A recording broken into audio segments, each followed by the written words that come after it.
Breaking news as we come on the air. One person is dead, another in the hospital after a shooting in West Macon. Let's get right to Wgxa's Jayla Whitfield, who's at that scene right now. Jayla, a very active scene there behind you. What can you tell us right now?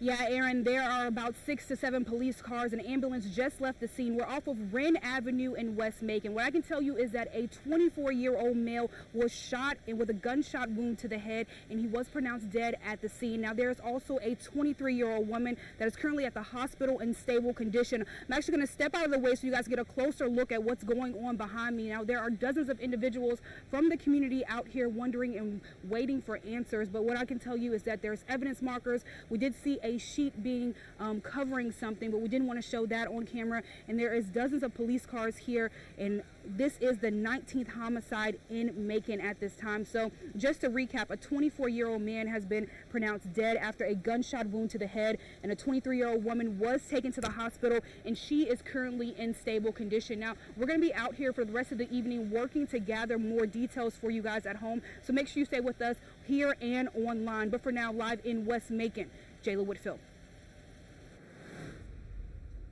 I wanted the family to, be a little bit relieved because, they was under so much pressure and grief at the time that I just didn't want them to have to worry about something like that. An act of kindness during a tragedy has helped one family lay their loved ones to rest. Good Tuesday evening to you. Thanks for watching us. A Middle Georgia man gave more than $1,000 to help bury a child who lost his life in Fort Valley. And Jayla Whitfield has been following the story from the beginning, and she reports tonight on this man's act of kindness. I grew up in a home to where, that's the way we survived. If we was able to help, that's what we did. Demarius Spencer was born and raised in Middle Georgia. When he heard about the tragedy of baby Braden, it tore him apart. I just traded places with the family and the kid himself. I'm thinking, at my age of 34, I've been all over the world. I've done things, and I can imagine being robbed of your youth. Spencer never met 4-year-old Braden Mullen, and he didn't know Braden's family, but he felt obligated to help. They was trying to come up with a certain amount of money to get the funeral taken care of, because if they didn't have it by 5, that the child wouldn't be able to have a proper burial. Friends of the family posted a GoFundMe account to help raise money for Braden's burial. The post states that Braden's mom is a single mother without insurance, left to bury her son, and needed help. I wanted the family to, be a little bit relieved because, they was under so much pressure and grief at the time that I just didn't want them to have to worry about something like that. Just hours after the GoFundMe was posted, Spencer decided to pay the balance in full, over $1,500. Felt like I was able to help. I wanted to help, and so that's what I did. An act of kindness that gave baby Braden the proper burial that he deserved. One man has been arrested in connection with that case. Investigators say additional arrests are possible. We'll continue to update you as we learn more about that. New tonight across the state, Kennesaw police need your help finding a woman and her children who haven't been seen since Sunday. The Kennesaw Police Department says LaToya Monique Boyer was last seen in Woodstock, Georgia around 3 p.m. Sunday. Boyer is traveling with her children, a 5-year-old girl and a 3-year-old boy. Police say she was driving a 2013 silver Chrysler Town & Country van with the Georgia tag TBC 030. If you have any information that can help police find Boyer, contact the Kennesaw Police Department. Happening now, Butts County deputies are responding to the Georgia Diagnostic Center after someone was caught dropping contraband. The sheriff's office says a man was last seen wearing a white jumpsuit with fluorescent writing on it and a blue bandana, leaving the diagnostic center on foot going towards Highway 36. They say if you see this prisoner, don't make contact and instead call 911. Meteorologist Jake Mammon here in the Skywatch Weather Center on this Tuesday evening. Welcome in, everybody. Well, it was a rather pleasant day. It was a little bit warmer than the Monday, but we'll take it. Of course, no extreme heat. We haven't seen that since last week, so more fall-like weather starting to settle in. In fact, we're talking about a few isolated showers or thunderstorms here across Middle Georgia. Let's take a closer look here in Jasper County.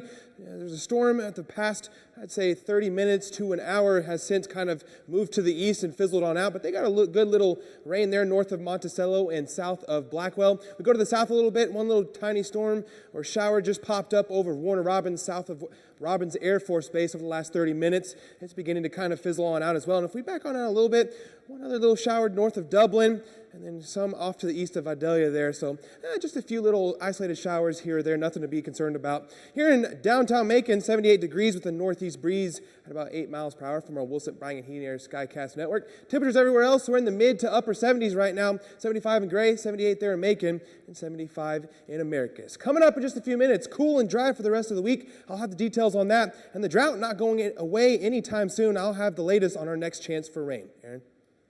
New at 10, videotaped confessions from a man who's claimed to have killed more than 90 people, and some of those cases have ties to Middle Georgia. Samuel Little is behind bars, but authorities are still trying to get justice for some of his alleged victims, and they want the public's help. Fox News chief correspondent Jonathan Hunt has more tonight from Los Angeles.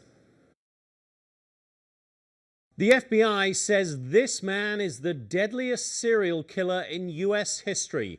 Samuel Little claims to have killed 93 people across the country between 1970 and 2005. He targeted vulnerable women, sometimes prostitutes or drug addicts.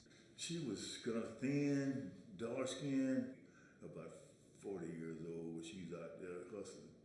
I think she was a drug addict because she wouldn't have been out there. Little is serving 3 life sentences in California. In videotaped prison interviews, he describes some of the murders in chilling detail.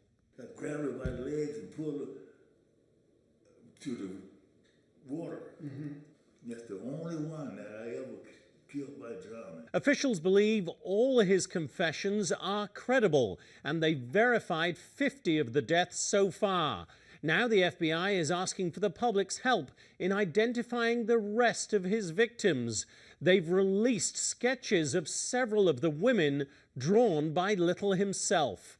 FBI analyst Christy Palazzolo said in a statement, quote, "For many years, Samuel Little believed he would not be caught because he thought no one was accounting for his victims.